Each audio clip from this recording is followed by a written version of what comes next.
After finding Cherry safe but scared at the nursery, we plunged into a desperate investigation, poring over evidence, clinging to any thread that might lead us to the truth. The mansion, once a symbol of Justin's power, became a claustrophobic maze, filled with secrets and suspicion. Even Chester, usually a pillar of stability, seemed to waver. Then the pieces started to fall into place.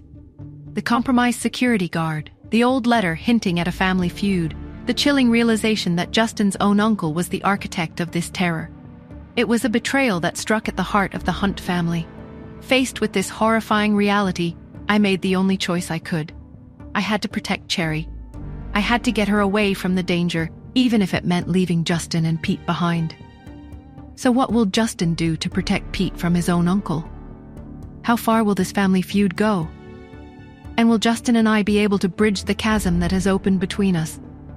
Or will the darkness that surrounds us ultimately tear us apart?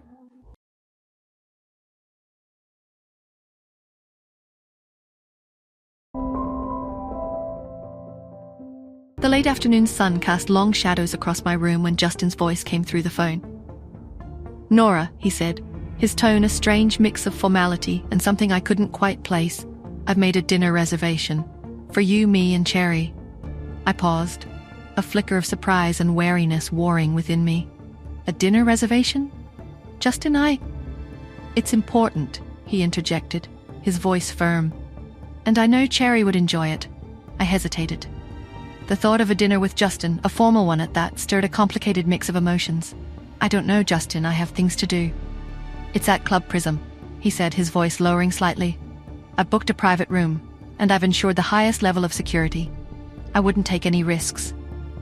That last part caught my attention. The mention of security, the reassurance that Cherry would be safe. It chipped away at my resistance. The threat against Pete, the lingering fear, it was always there, a shadow in the corner of my mind. I sighed. "All right, Justin, but just for a little while, and only because of the security." "Of course," he said, a hint of something like relief in his voice. "We'll pick you up at 7. The line went dead, leaving me with a sense of unease and a flutter of something else, something I couldn't quite define. Later, at Club Prism, Justin had arranged for a private room. It was an odd scene, him ordering food, considering his usual strict diet. As the head of the Hunts, he had a team of nutritionists dictating his meals. Bland, healthy food was his norm, never anything rich or sweet. Pete, too, was under the same regimen. But tonight, he was different. He looked at Pete, a strange indulgence in his eyes. "You can order whatever you want," he said, his voice softer than usual. Pete's face lit up, his gaze landing on the most decadent item on the menu. "Dad, that ice cream looks amazing." A flicker of hesitation crossed Justin's face. It wasn't exactly a warm night, and the idea of Pete gorging himself on ice cream made him pause. But then those big, innocent eyes of his widened, and he relented. "Okay, we'll get it." Pete's excitement grew. He pointed to the crispy golden French fries. "Dad, and these too." Fried, greasy food was an absolute no in Justin's book.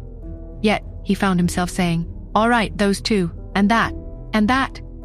For what felt like an eternity, Pete listed off every sugary, fatty, and utterly forbidden dish, and Justin, against all his habits, agreed to them all. Pete's voice, small and filled with anticipation, broke the silence. "Where's Mommy?" Justin's eyebrows arched, mirroring his son's impatience. He checked his watch and then pulled out his phone, dialing my number. "Nora," he said, his voice tight. "Where are you? We're waiting." "Justin?" My voice came through the phone, strained and apologetic. "I'm so sorry. Something urgent came up at the lab. I won't be able to make it." A sigh escaped Justin. "I understand." But Pete's disappointed. "I know," I said, my voice softening. "Tell him I'll make it up to him, okay?" "I will," Justin said, his voice a mix of resignation and something else, something I couldn't quite decipher. He ended the call and looked at Pete, his expression gentle but firm. "I'm sorry, Pete, Mommy can't make it tonight. She has to work."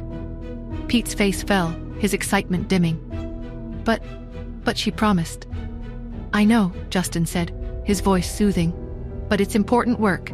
She'll make it up to you. I promise." He paused, then added, "You know what?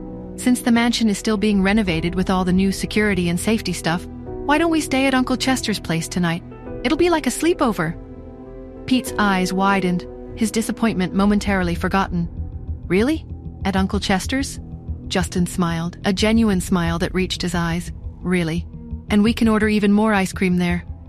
Pete's face lit up, his earlier sadness replaced by pure joy. He grabbed his spoon and dug into the melting ice cream with renewed vigor.